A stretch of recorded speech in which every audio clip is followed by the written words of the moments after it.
Day 92, 1 Samuel 4 through 7. Now the Israelites went out to fight against the Philistines. The Israelites camped at Ebenezer and the Philistines at Aphek. The Philistines deployed their forces to meet Israel, and as the battle spread, Israel was defeated by the Philistines, who killed about 4,000 of them on the battlefield. When the soldiers returned to camp, the elders of Israel asked, "Why did the Lord bring defeat upon us today before the Philistines? Let us bring the ark of the Lord's covenant from Shiloh, so that it may go with us and save us from the hand of our enemies." So the people sent men to Shiloh, and they brought back the ark of the covenant of the Lord Almighty, who is enthroned between the cherubim. And Eli's 2 sons, Hophni and Phinehas, were there with the ark of the covenant of God. When the ark of the Lord's covenant came into the camp, all Israel raised such a great shout that the ground shook. Hearing the uproar, the Philistines asked, "What's all this shouting in the Hebrew camp?" When they learned that the ark of the Lord had come into the camp, the Philistines were afraid. "A god has come into the camp," they said. "We're in trouble. Nothing like this has happened before. Woe to us! Who will deliver us from the hand of these mighty gods? They are the gods who struck the Egyptians with all kinds of plagues in the desert. Be strong, Philistines. Be men, or you will be subject to the Hebrews, as they have been to you. Be men and fight." So the Philistines fought, and the Israelites were defeated, and every man fled to his tent. The slaughter was very great. Israel lost 30,000 foot soldiers. The ark of God was captured, and Eli's 2 sons, Hophni and Phinehas, died.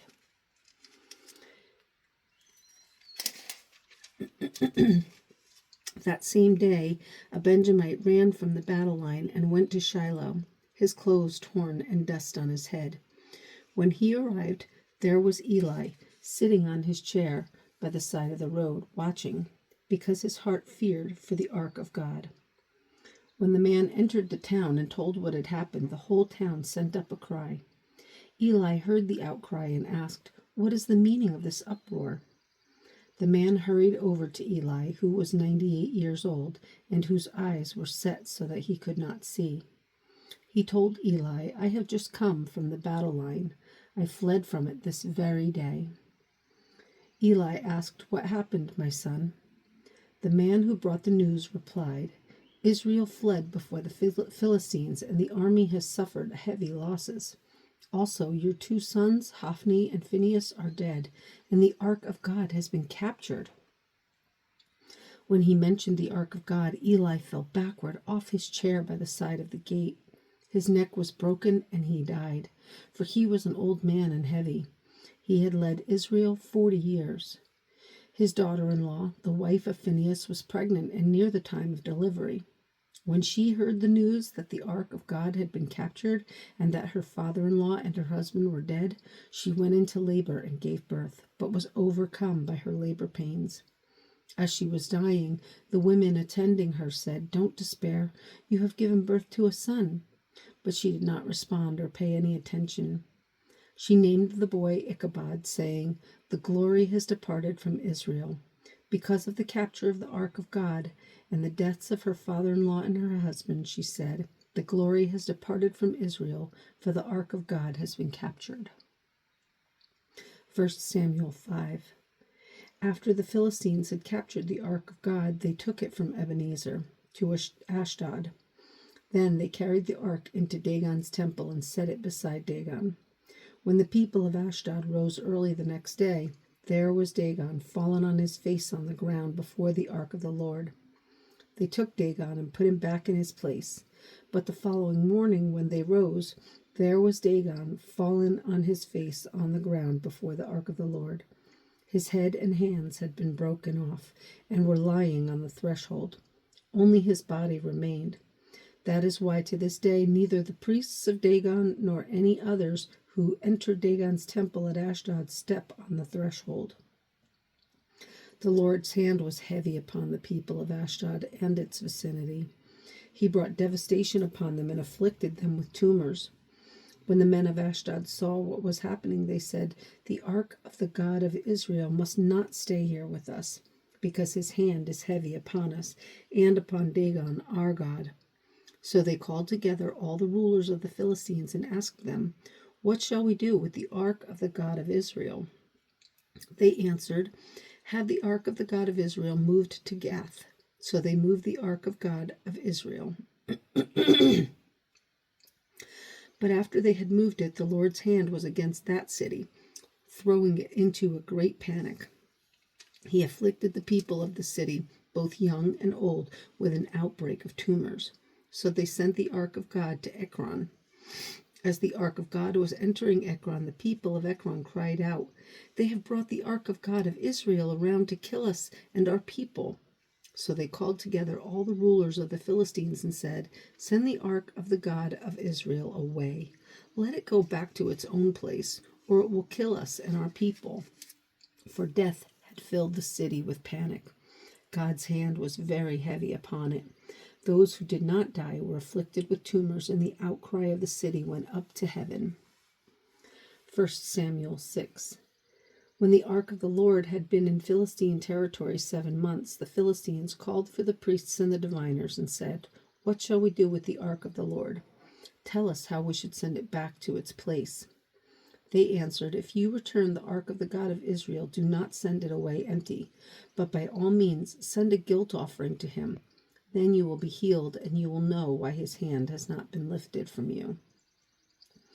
The Philistines asked, "What guilt offering should we send him?"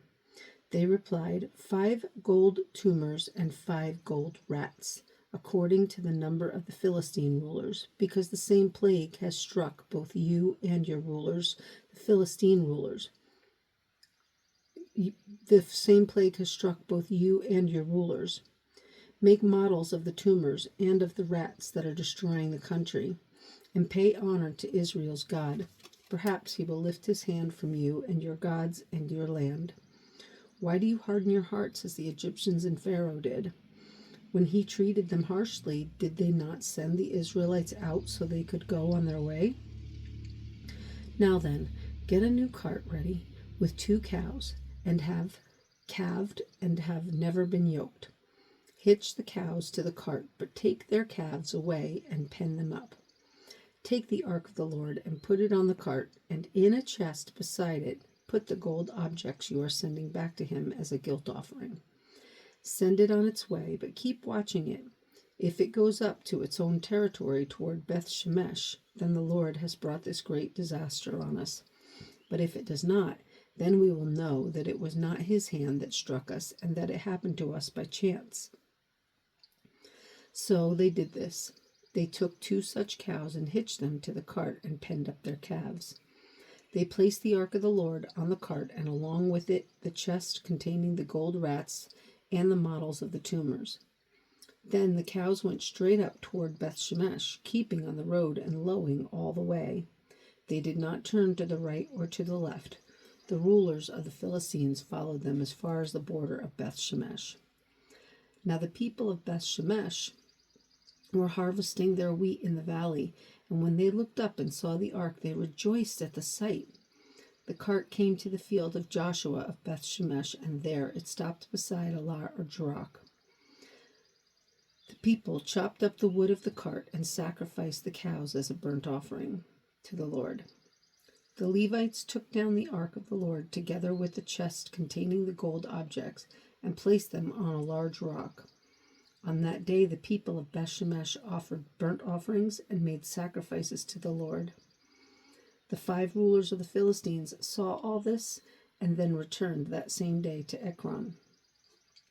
These are the gold tumors the Philistines sent as a guilt offering to the Lord, 1 each for Ashdod, Gaza, Ashkelon, Gath, and Ekron.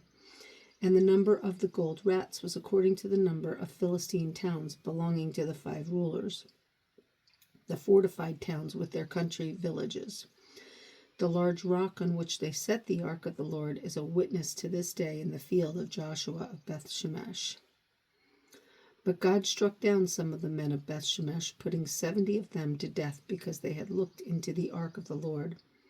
The people mourned because of the heavy blow the Lord had dealt them, and the men of Beth Shemesh asked, "Who can stand in the presence of the Lord, this holy God? To whom will the ark go up from here?" Then they sent messengers to the people of Kiriath Jearim, saying, "The Philistines have returned the ark of the Lord. Come down and take it up to your place." 1 Samuel 7. So the men of Kiriath Jearim came and took up the ark of the Lord. They took it to Abinadab's house on the hill and consecrated Eleazar his son to guard the ark of the Lord. It was a long time, 20 years in all, that the ark remained at Kiriath Jearim, and all the people of Israel mourned and sought after the Lord. And Samuel said to the whole house of Israel, "If you are returning to the Lord with all your hearts, then rid yourselves of the foreign gods and the Ashtaroths, and commit yourselves to the Lord and serve him only, and he will deliver you out of the hand of the Philistines." So the Israelites put away their Baals and Ashtaroths and served the Lord only. Then Samuel said, "Assemble all Israel at Mizpah, and I will intercede with the Lord for you." When they had assembled at Mizpah, they drew water and poured it out before the Lord. On that day they fasted, and there they confessed, "We have sinned against the Lord." And Samuel was leader of Israel at Mizpah. When the Philistines heard that Israel had assembled at Mizpah, the rulers of the Philistines came up to attack them. And when the Israelites heard of it, they were afraid because of the Philistines. They said to Samuel, "Do not stop crying out to the Lord our God for us, that he may rescue us from the hand of the Philistines." Then Samuel took a suckling lamb and offered it up as a whole burnt offering to the Lord. He cried out to the Lord on Israel's behalf, and the Lord answered him. While Samuel was sacrificing the burnt offering, the Philistines drew near to engage Israel in battle. But that day the Lord thundered with loud thunder against the Philistines and threw them into such a panic that they were routed before the Israelites. The men of Israel rushed out of Mizpah and pursued the Philistines, slaughtering them along the way to a point below Bethkar. Then Samuel took a stone and set it up between Mizpah and Shen. He named it Ebenezer, saying, "Thus far has the Lord helped us." So the Philistines were subdued and did not invade Israelite territory again. Throughout Samuel's lifetime, the hand of the Lord was against the Philistines. The towns from Ekron to Gath that the Philistines had captured from Israel were restored to her, and Israel delivered the neighboring territory from the power of the Philistines, and there was peace between Israel and the Amorites. Samuel continued as judge over Israel all the days of his life. From year to year he went on a circuit from Bethel to Gilgal to Mizpah, judging Israel in all those places. But he always went back to Ramah, where his home was, and there he also judged Israel, and he built an altar there to the Lord.